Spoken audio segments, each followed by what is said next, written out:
dealing this later on, and we'll now be dealing with the chapter electromagnetic induction.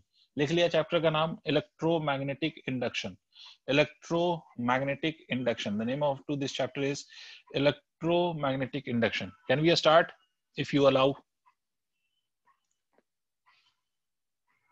बोलो.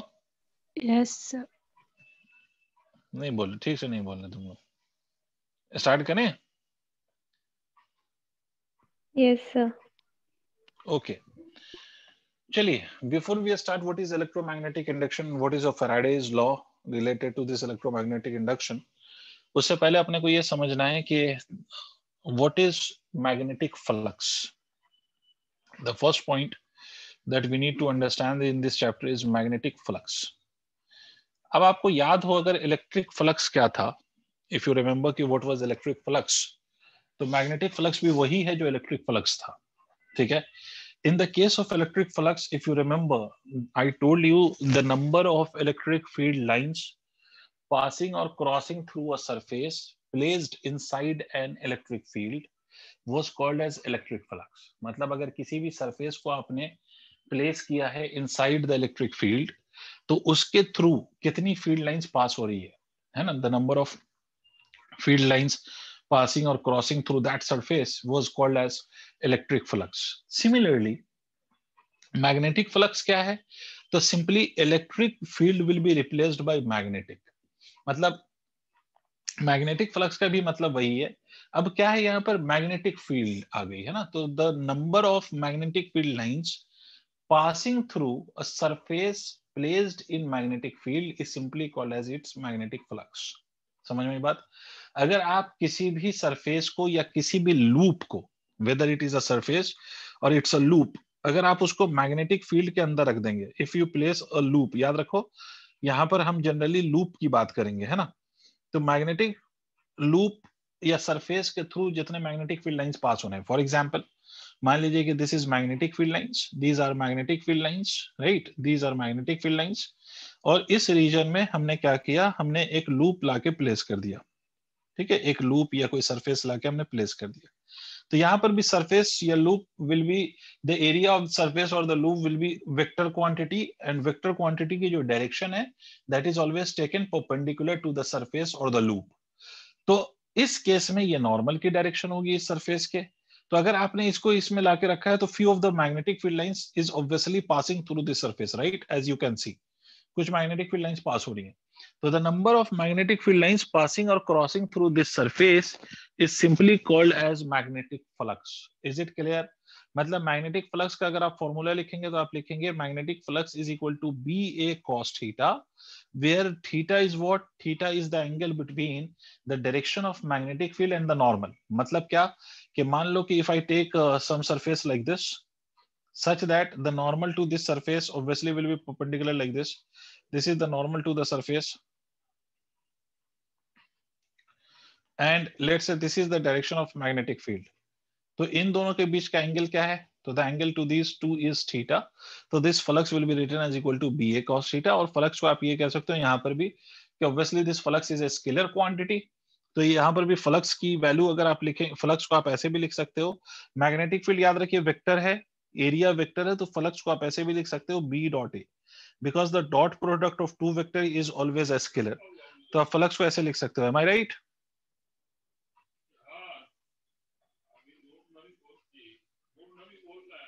क्या हुआ?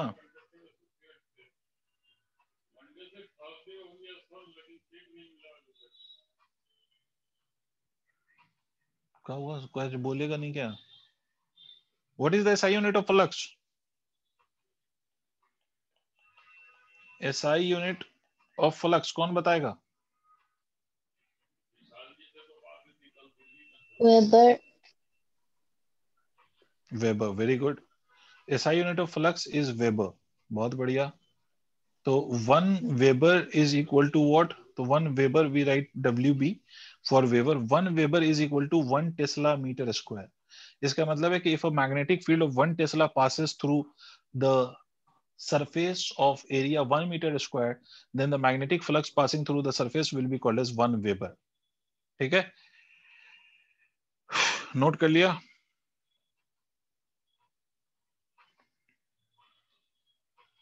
Yes, sir.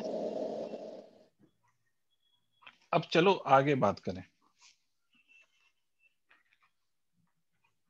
ये तो simple सा एक डेफिनेशन है which is magnetic flux, and because we have already dealt with the electric flux, understanding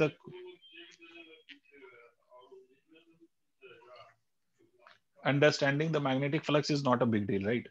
अब main कहानी पे आते हैं, मेन कहानी पे, what is electromagnetic induction and what is Faraday's laws of electromagnetic induction. इस बात को समझते हैं। एक्चुअली में this electromagnetic induction was first observed by Faraday's. अब इसको हम पहले समझेंगे कि फैराडे ने क्या एक्सपेरिमेंट किया and what result he got, and on the basis of that what he concluded, right? तो इस बात को समझो। देखो, सबसे पहली बात आप इस बात को ऐसे समझिए कि मान लीजिए देयर इज अ कॉइल। मेरी बात समझिएगा, टेंशन में तो नहीं हो आप लोग? Nilza, why are you late?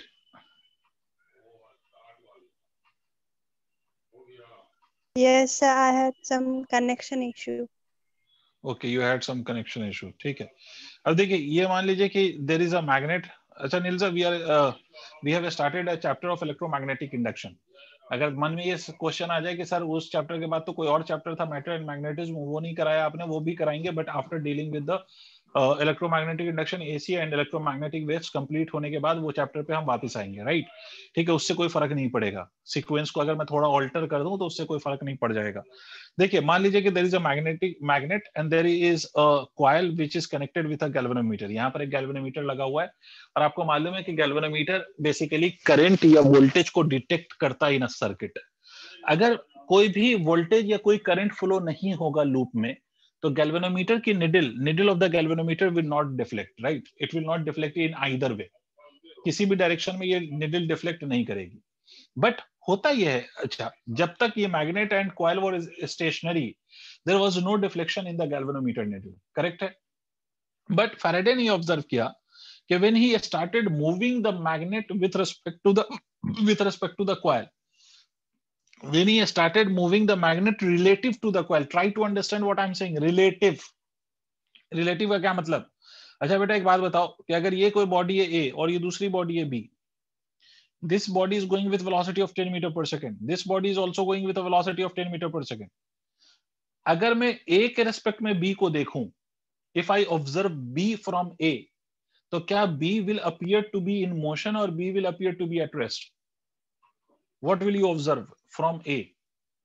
If you are sitting on A and you observe B, so what will be your observation? Will the body B will be moving with respect to A, or it will be at rest with respect to A?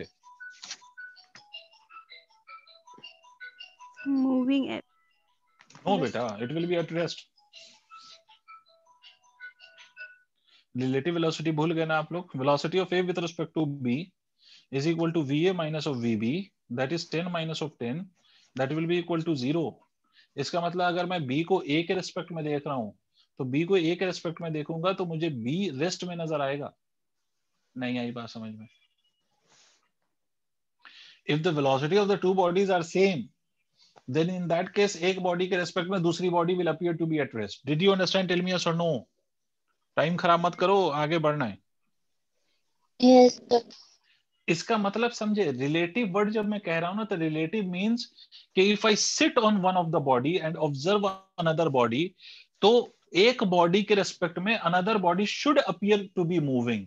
देखो, एक बात याद रखो कि if I sit on one body and observe another body, then it is not necessary that the second body will appear to be in the state of motion with respect to the first body always.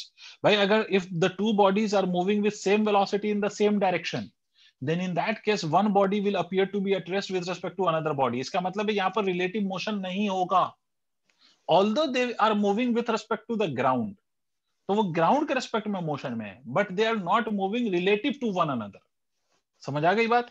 तो यहां पर फिर से मैं repeat कर रहा हूं कि when the magnet is made to move relative to the coil, इसका मतलब है कि अगर आप कॉइल पे बैठ के मैग्नेट को देखोगे तो मैग्नेट मूव करता हुआ आपको दिखाई देगा, it will not appear to be at rest.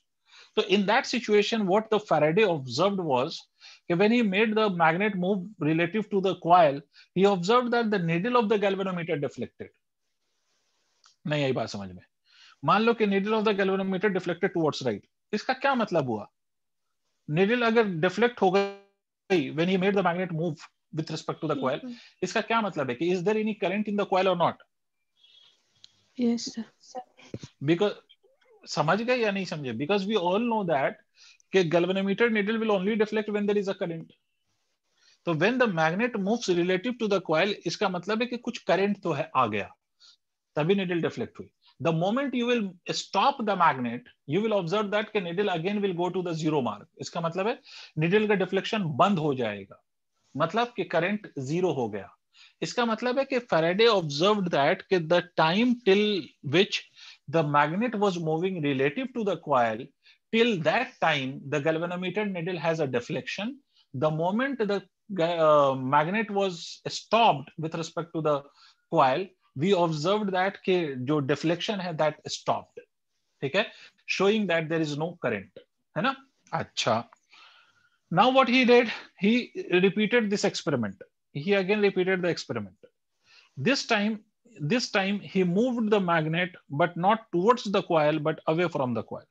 Then again he observed the same phenomena, right? But this time what he observed was कि this time अगर पहली बार मान लो कि if the needle got deflected towards right, तो इस बारी जो needle में deflection हुआ that was towards left. मतलब देखो इसमें भी वही हुआ कि the moment he made magnet to move with respect to the coil, again the needle get deflected, showing that कि कुछ current आया है coil में. But इस बारी उसने ये ऑब्जर्व किया कि the direction of the deflection of the needle was opposite to the previous case. Clear हो गई बात? अभी सबका मैं रिजल्ट बताऊंगा कि हुआ क्या, बट अभी पहले समझो कि what was the experiment that was done by Faraday. अब उसने क्या किया, फिर से सुनिए. अभी मैग्नेट को मूव कराया, दोनों तरह से मूव करके देख लिया हमने. अब he kept magnet stationary and with respect to the magnet he made the coil to move. When he made the coil to move towards the magnet, he again observed the deflection. Let's say he observed the deflection towards right. तो फिर दोबारा के case में उसने क्या किया, दोबारा के केस में he started moving the coil, but this time he moved the coil away from the magnet and again observed the same kind of deflection. But this time also the direction of deflection was opposite to the initial direction. समझ में आ गई बात? इसका मतलब कि whenever there was a relative motion of the magnet, either of the magnet or of the coil, in both of the situation he observed the deflection in the galvanometer needle, showing that some current is flowing through the coil whenever there is a relative motion between the between the coil and the magnet. Is it clear? यहां तक clarity है? You don't have to note anything. यहां तक clear है? Yes, sir. देखो, अगर this was the only case, this being the only case, okay, whenever there is a relative motion, then only this is happening, we could have claimed that the relative motion is the cause for this current. But Faraday ने एक बार और experiment किया, and this time he didn't took any magnet, neither he take any coil, and still he got the same phenomena. कैसे? देखो, इसके लिए आप ऐसे imagine करो कि we have a coil like this. We have a coil like this. ये कोई coil है, conducting coil. यहां पर एक सेल लगा दिया और यहां पर ये स्विच है. इसके नेबरिंग में he placed another coil, जिसके साथ ही connected a galvanometer. इसके नेबरिंग में, ठीक है? Till the time this switch was open, there was no deflection in the galvanometer. The moment he closed the switch, he observed a deflection in the galvanometer. इस बात को समझो.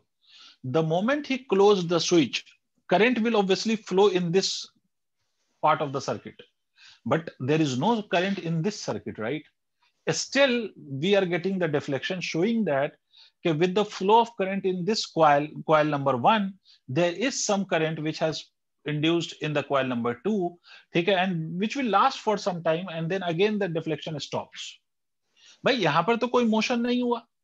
Still you are getting the current in a coil where there is no cell connected to it. Did you understand? यहाँ तक clarity है. अगर if the relative motion would have been the cause, तो यहाँ पर there should not be any current of this nature. But यहाँ पर हम देखते हैं कि there is no relative motion. Still we are getting some current in the second part of the circuit which doesn't have any source connected to it. इसका मतलब बच्चे मैं ये कह सकता हूं कि the cause for the induction of current is not the relative motion, rather the cause for this type of current is something else. Faraday ने भी यही सोचा कि भाई इसका जो कॉज है वो मोशन तो नहीं है, अगर मोशन है तो ये फिर नहीं होना चाहिए था। तो Faraday came to a conclusion that the cause for this current is not the motion, rather it is the change of magnetic flux linked with a coil. Did you understand what I'm saying?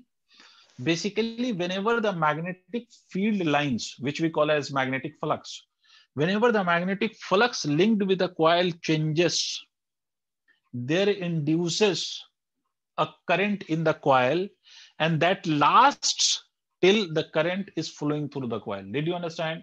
कि जब भी coil के through आप magnetic field lines को change करोगे तो उस coil में मैग्नेटिक फ्लक्स का चेंज होगा, और मैग्नेटिक फ्लक्स का चेंज होगा तो करंट इंड्यूस होगा। और वो करंट कब तक आपको मिलेगा? जब तक वो करंट आपको कब तक मिलेगा?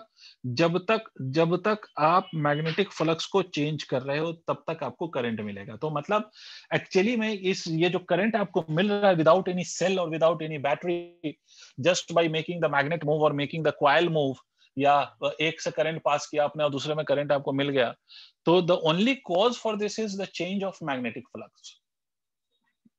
पहले ये बताओ, क्या ये बात समझ आ गई? Yes, sir. दूसरी बात, इस केस में ये जो करंट, अभी मैं डेफिनेशन लिखूंगा बट उससे पहले समझिए कि इस केस में जो करंट इंड्यूस हुआ है, the current that has induced, अच्छा इसको हम कहते हैं इंड्यूस्ड करंट। मतलब ये जो करंट हमें मिला है ना इस लूप के अंदर, इस सर्किट के अंदर, उसको हम इंड्यूस्ड करंट कहते हैं। अब क्वेश्चन ये राइज होता है, why do we call this as induced current, why don't we call simply this as current? तो इस बात को समझिए। कोई मुझे बता सकता है कि what is the basic difference between induce and produce? Can you tell me any logical difference between the word induce and the word produce?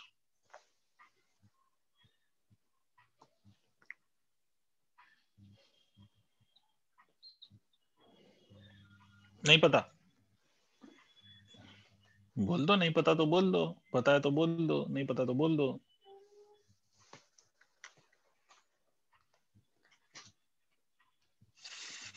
नहीं पता है, सुनो, प्रोड्यूस और induce word has a different meaning.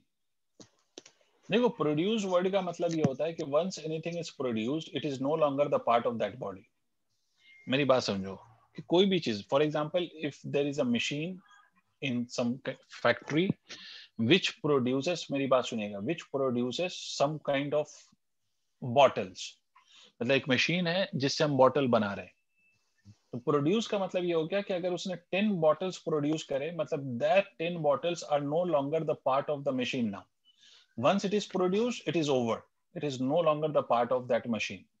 But induced का मतलब ये होता है कि इंड्यूस का मतलब है कि अगर कोई चीज इंड्यूस हो रही है तो इंड्यूस, पहली बात तो ये कि वो फॉर सम टाइम होगी, और दूसरी बात ये है कि वो किसी के इन्फ्लुएंस में होगी, और तीसरी बात ये है कि वो बॉडी के पार्ट से वो खत्म नहीं हो जाएगा। जैसे फॉर एग्जांपल मैं आपको एक बात बताऊं, ये जो प्रोसेस है ना, ये जो प्रोसेस है जिसके थ्रू मैं आपको पढ़ा रहा हूं, मतलब teaching process, it is basically the process of induction.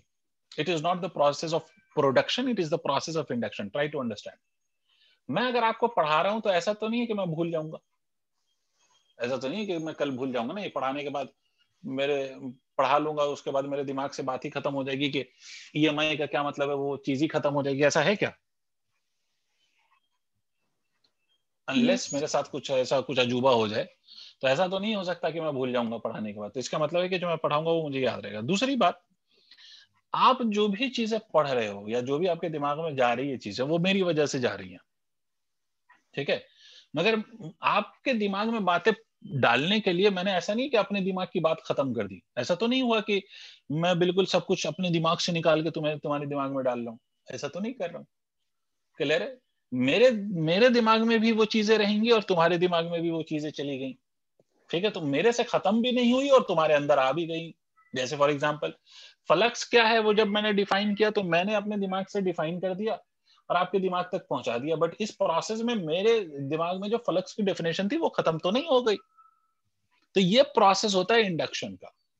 समझ रहे हो आप? अरे हाँ ना बोलो। इस प्रोसेस को हम कहते हैं इंडक्शन, मतलब इंड्यूस होना, मतलब किसी के इन्फ्लुएंस में इंड्यूस हो रही है चीजें, किसी के इन्फ्लुएंस में चीजें क्या हो रही हैं, इंड्यूस हो रही हैं। मेरी बात समझ में आई? ठीक है, और वो हमेशा के लिए नहीं होगी। ठीक है, जैसे ये जो वायर है इसमें जो करंट इंड्यूस हुआ है, ये जो वायर है इसमें जो करंट इंड्यूस हुआ है, ये जो वायर है इसमें जो करंट इंड्यूस हुआ है, वो तभी तक उस वायर में या लूप में फ्लो करेगा जब तक फ्लक्स चेंज हो रहा है। The moment the change of flux will stop, the current will also stop. आई बात समझ में? वो हमेशा के लिए नहीं फ्लो कर रहा है उसमें। यार बोल ही नहीं रहा, हट। अरे कुछ हजम हो रहा है यार, मैं अकेले बोलता जा रहा हूं।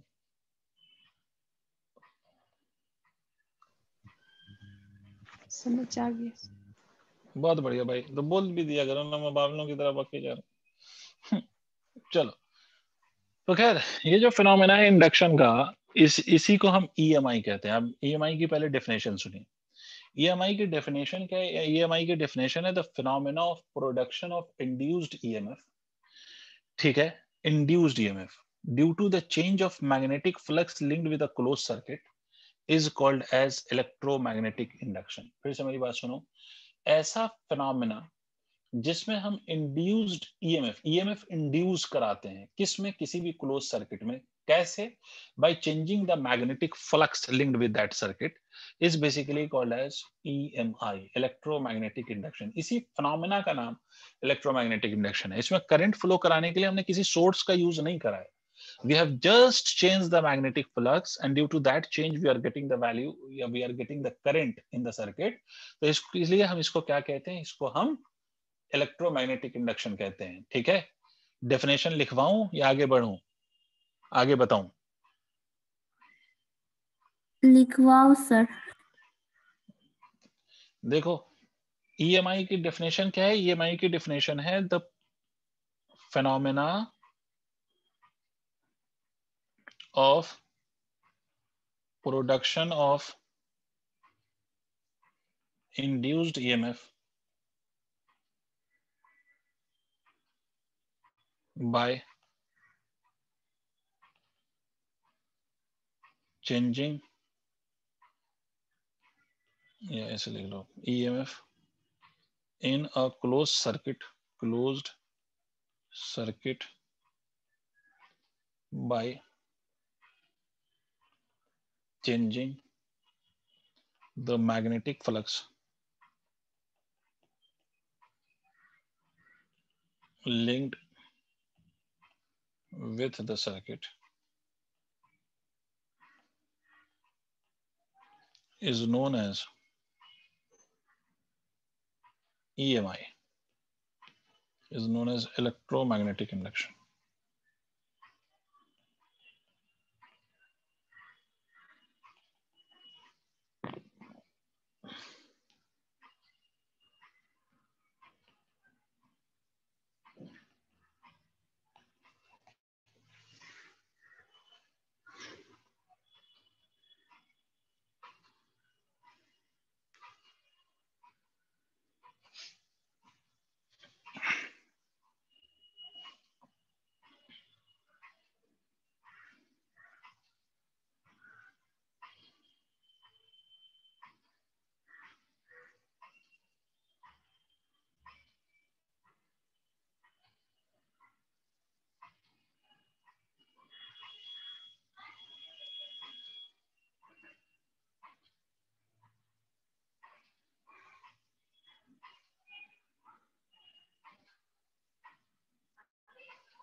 Did you write?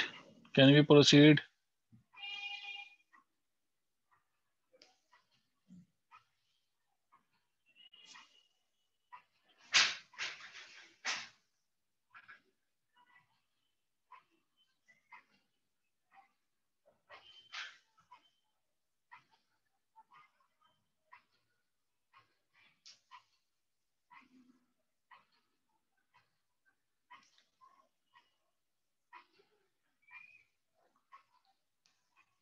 अरे हो गया।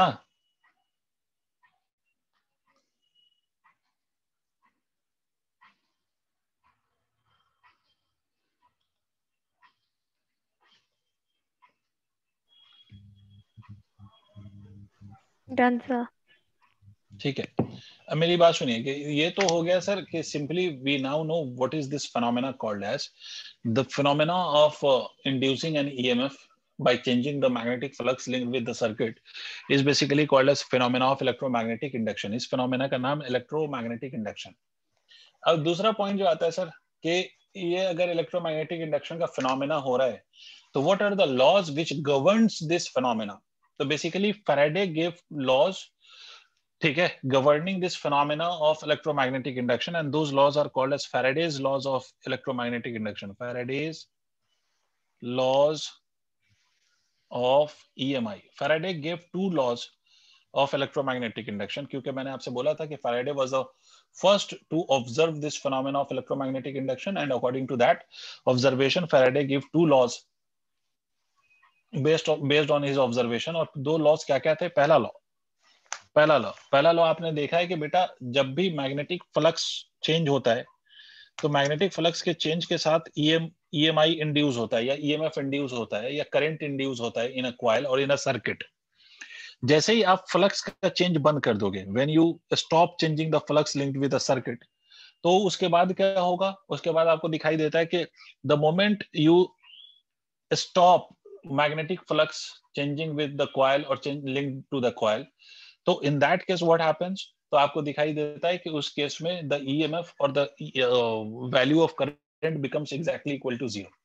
इसका मतलब है कि ईएमएफ तभी तक इंड्यूस होता है या करंट तभी तक इंड्यूस होता है till the time the flux linked with the coil is changing. The moment the flux change stops, the moment the change of flux will stop, the EMF will become zero, even current will become zero। तो पहला law कहलाता है, पहला law Faraday का ये कहता है कि whenever the flux linked with the coil changes and EMF induces which lasts till the flux linked with the coil is changing। मतलब वो तभी तक होगा जब तक flux linked with the coil change होगा। क्लियर? और एक बात याद रखो, whenever magnetic flux linked with the coil changes, इस बात को समझिएगा। फैराडे ये कहता है कि जब भी magnetic flux linked with the coil change होगा ईएमएफ इंड्यूस होगा। बट फैराडे ये नहीं कहता कि whenever there will be an EMF induced the cause of that induction will be only the change of flux। मेरी बात समझना, इस बात को ऐसे समझो।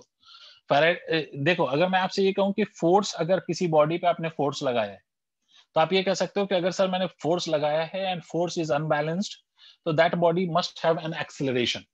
ठीक है, इसका कन्वर्स इज ऑल्सो ट्रू।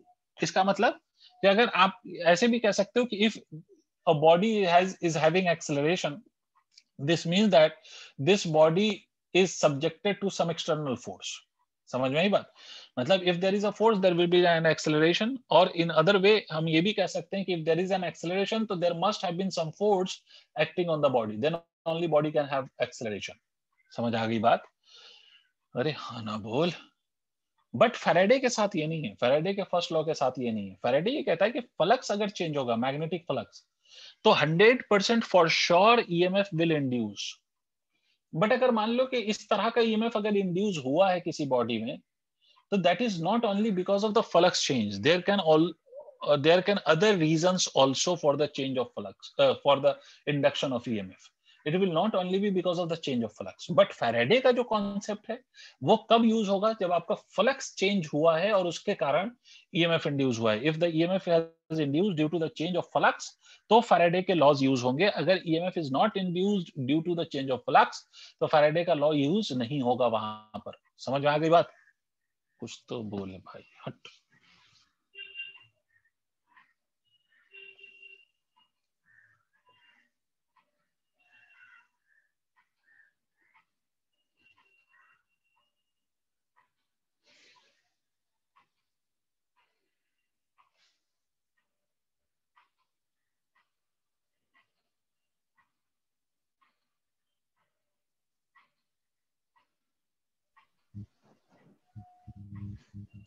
अरे यहाँ तक समझ आ गया, तुम बोलोगे नहीं तो मैं समझूंगा कैसे, मैं पढ़ाऊंगा कैसे? Yes sir. तो I am writing this first law, उसके बाद I will be talking about the second law, फिर उसके बाद हम उस पे बेस्ड क्वेश्चंस देखेंगे। तो फर्स्ट लॉ ये कहता है, देखो मैं लिख रहा हूं, whenever flux linked with closed circuit changes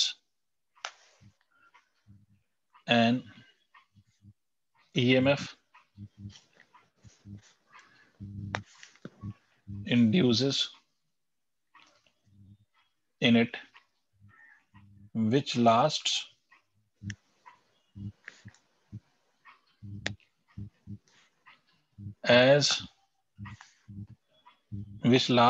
ऐसे लिख दो, which lasts till the flux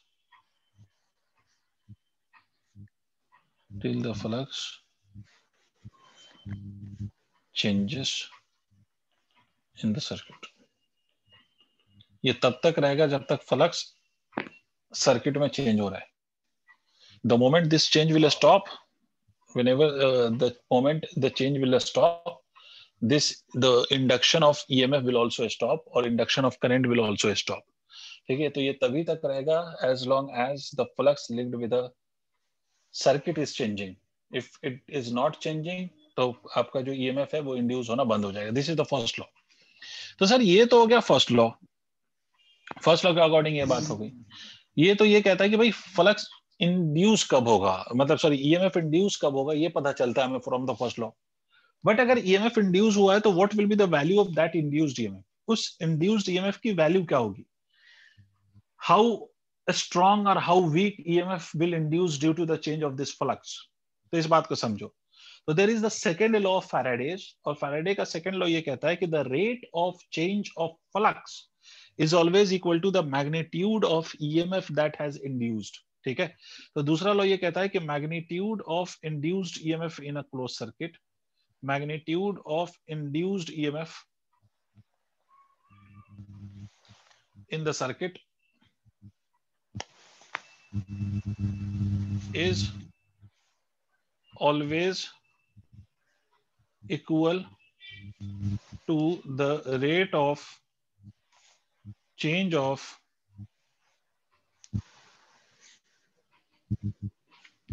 magnetic flux through the circuit।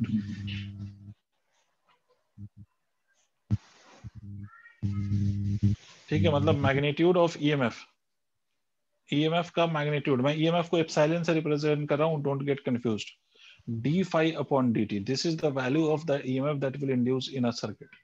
EMF will be equal to rate of change of flux, d phi by dt।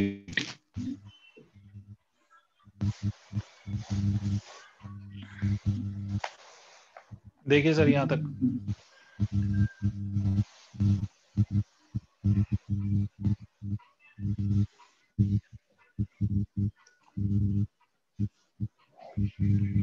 भाई जितना flux का change होगा, the rate of change of flux will be exactly equal to the EMF induced। Simple सा concept कि rate of change of flux simply किसके बराबर होगा, the EMF induced। but EMF में भी magnitude of EMF, इसका मतलब है कि Faraday's doesn't gives you the direction of EMF induced। मतलब EMF की डायरेक्शन क्या होगी वो अभी हम उस बात पे आएंगे, बट ये याद रखो कि मैग्नीट्यूड बताता है। Faraday's का second law doesn't gives you the direction of EMF, it only gives you the value of the EMF that induces in the coil। मतलब वो मैग्नीट्यूड बताता है बट डायरेक्शन नहीं बताता है। तो ये लिख लिया आप लोगों ने, ये दोनों लॉज लिख लिए आपने। Yes, sir. ठीक है, चलो एक दो छोटे छोटे क्वेश्चन करते हैं just to understand this two laws, उसके बाद फिर हम आगे बात करते हैं। देखो इसको मैं इरेज कर रहा हूं, let us discuss few question based on this law. पहला क्वेश्चन आपसे बोला गया कि एक मान लीजिए कि मैं आपसे ये कह रहा हूं कि नहीं डायरेक्ट ये ले लेता हूं भाई। मान लीजिए कि एक रेक्टेंगुलर लूप है, this is a rectangular loop, try to understand, this is a rectangular loop, और ये एक रेक्टेंगुलर लूप है जिसकी लेंथ इज 20 सेंटीमीटर ये वाली, and this breadth is 30 centimetre, ये जो भी मान लो इसको।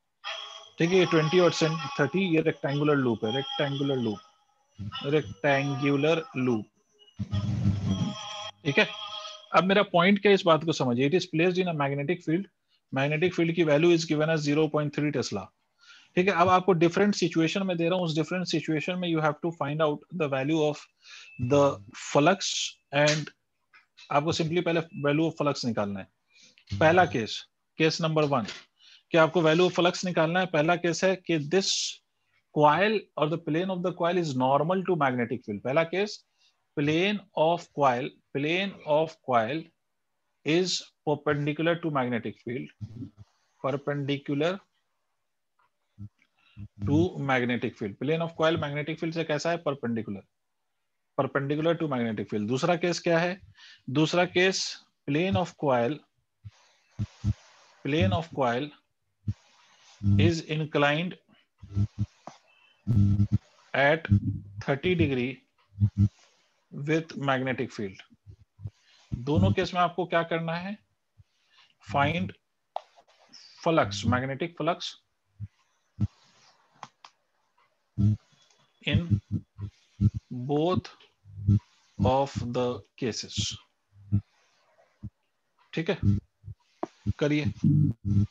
पहले केस में आपका जो मैग्नेटिक फील्ड है दैट इज नॉर्मल. दूसरे केस में मैग्नेटिक फील्ड, पहले केस में plane of the coil is perpendicular to magnetic field.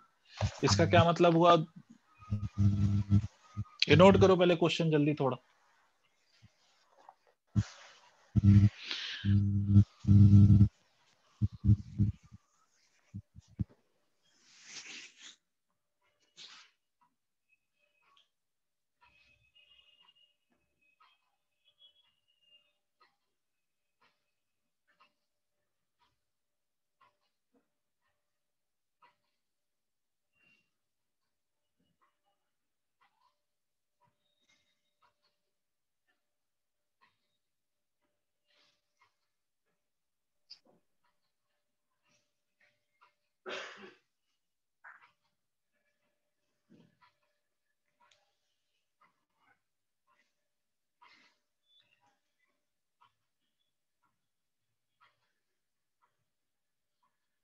Sir flux की वैल्यू बताइए. पहले केस में क्या लिखा आपने? फ्लक्स.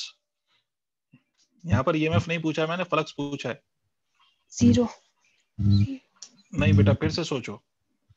मैंने बोला कि coil is placed perpendicular to magnetic field, या इसको आप ऐसे कह लो कि coil is perpendicular to the magnetic field और plane of the coil is perpendicular to the magnetic field. यही बोला ना मैंने आपको. तो इसका मतलब आप लोग क्वेश्चन नोट कर चुके. Can I erase this? Yes. ठीक है. पहली बात तो आप ये समझिए कि कॉइल परपेंडिकुलर है मैग्नेटिक फील्ड से, और आप एंगल कॉइल और मैग्नेटिक फील्ड के बीच थोड़ी लेते हो. आप एंगल लेते हो नॉर्मल टू द कॉइल और मैग्नेटिक फील्ड के बीच. मतलब आप ऐसे इमेजिन करो कि अगर ये कॉइल है, ये कॉइल है, मैग्नेटिक फील्ड इससे परपेंडिकुलर है. ठीक है, ये मैग्नेटिक फील्ड की जो डायरेक्शन है वो मैग्नेटिक फील्ड इससे परपेंडिकुलर है. समझ रहे हैं? तो अगर ये कॉइल है तो इसका नॉर्मल टू द कॉइल भी तो परपेंडिकुलर ही आएगा ना. कॉइल पे तो परपेंडिकुलर होगा ना, नॉर्मल भी तो परपेंडिकुलर ही डायरेक्शन में आएगा. ये नॉर्मल होगा sir, normal to the coil. बात मेरी समझ रहे हो? ये नॉर्मल टू द कॉइल. तो अगर हम इन दोनों के बीच का एंगल देखें तो थीटा की वैल्यू 0 है ना भाई. एरिया वेक्टर तो यही होगा ना, यही तो एरिया वेक्टर होगा सर. और एरिया वेक्टर और मैग्नेटिक फील्ड के बीच का एंगल 0 हुआ ना.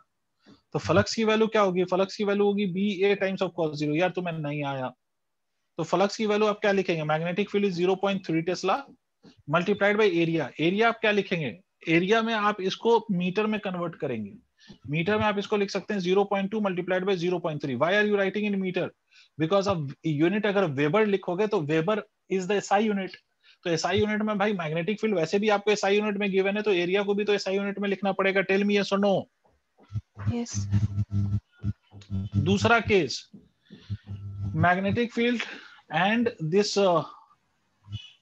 coil are inclined at an angle of 30 degree. इसका क्या मतलब समझ में आया?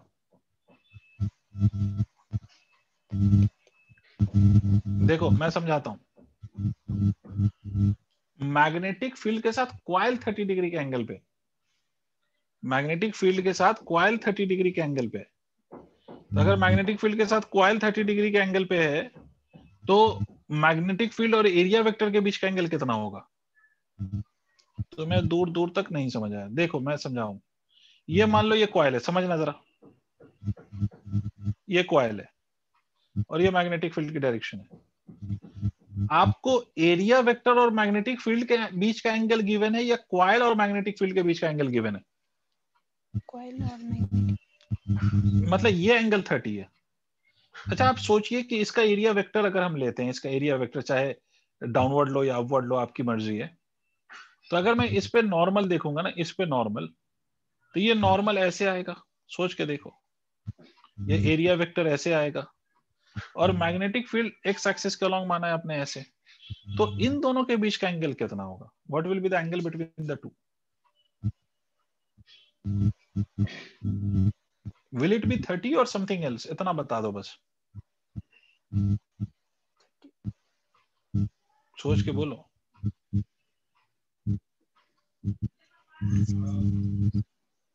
तो मैं दूर दूर तक नहीं समझा। देखो मैं बताता हूँ, ये कॉइल पे अगर आप परपेंडिकुलर लेंगे, क्योंकि एरिया वेक्टर तो ऐसे होता है ना, तो परपेंडिकुलर ले लीजिए। ऐसे दिखाई दिया आपको?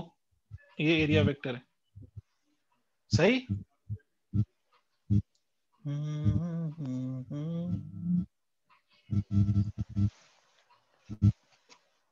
अरे क्या हुआ, कुछ तो बोल। ये वाला एंगल यहाँ पे 30 है, तो ये वाला एंगल कितना है? 30 है या नहीं है? अभी नॉर्मल के साथ ये एंगल नहीं मिला, ये किसके साथ मिला है? 30 मिला है। और ये जो एंगल बन रहा, ये जो लाइन है ब्लू वाली लाइन, वो कॉइल पे तो 90 डिग्री का एंगल बना रही है। देखिए जरा, मतलब अगर आप ध्यान से देखेंगे तो ये 90 और ये 30, ये टोटल एंगल कितना हो जाएगा? 120 होगा या नहीं होगा? देखिए ना,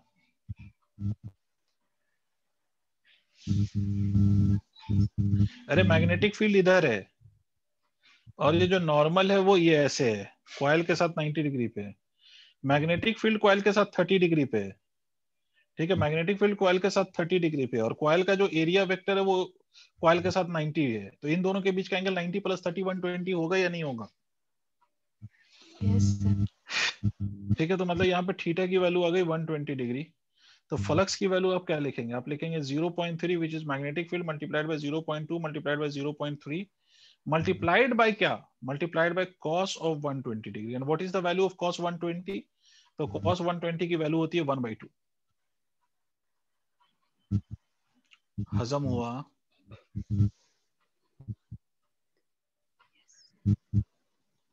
नोट करिए, आगे बढ़ते हैं।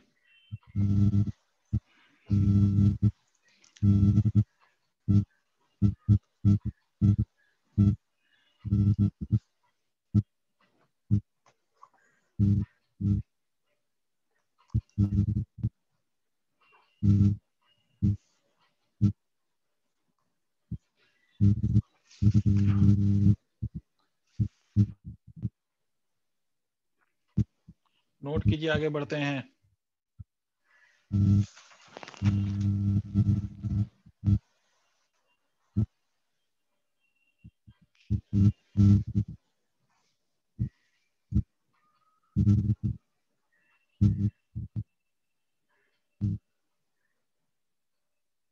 हो गया?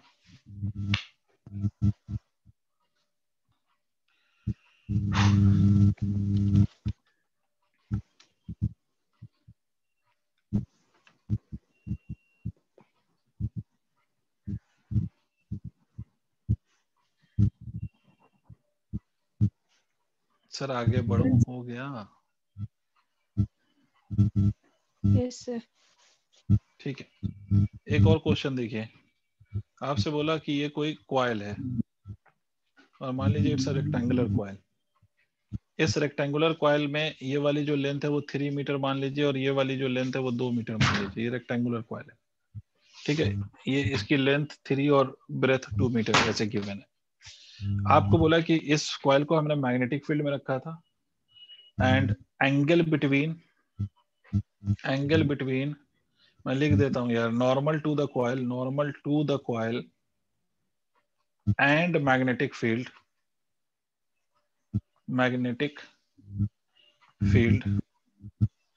Is 0 degree always. मतलब ये मैं अज्यूम कर रहा हूं कि दोनों के बीच का जो एंगल है वो हमेशा कितना है? 0 डिग्री।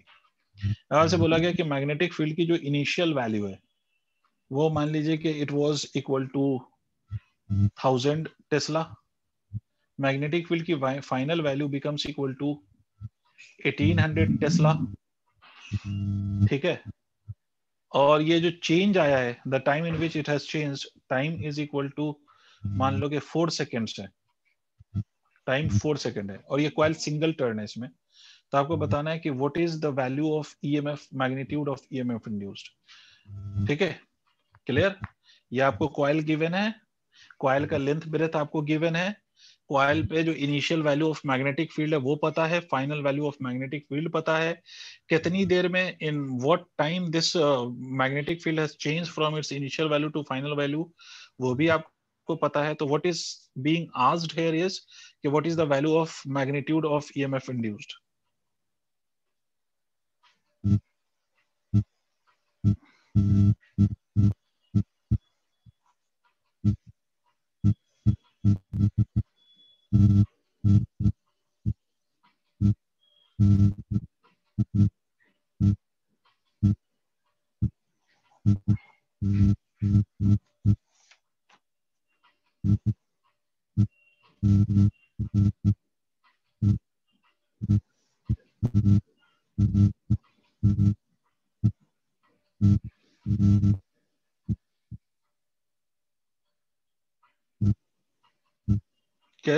कैसे करोगे?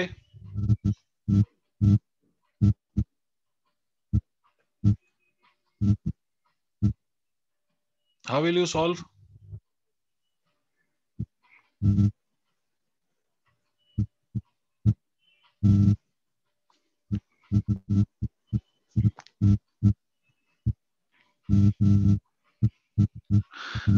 हाँ भाई, how will you solve? Stanzin, unmute your mic. Stanzin. Yes, sir. How will you solve this problem to get the value of EMF? What formula you are going to use here?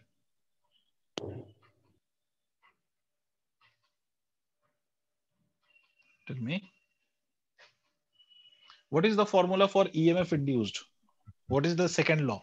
Delta Yes, change in flux upon change obviously in time. delta of change of flux upon change in time.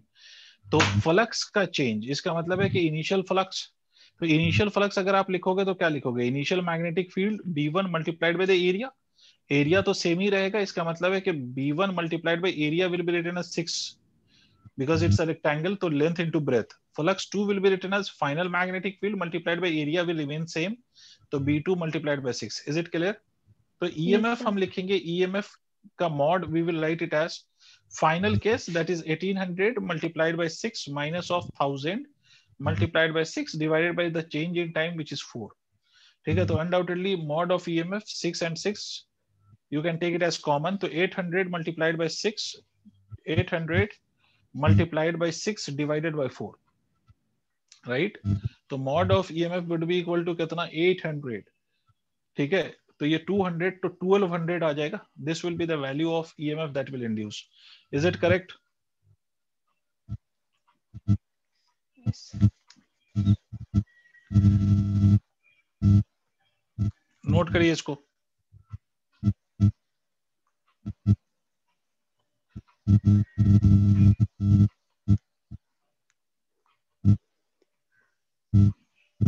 कर लिया note?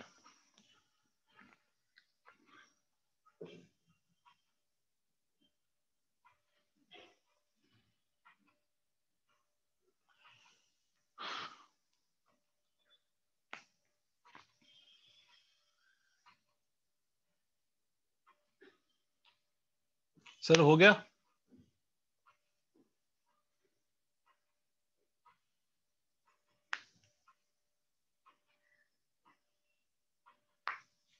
I think आपने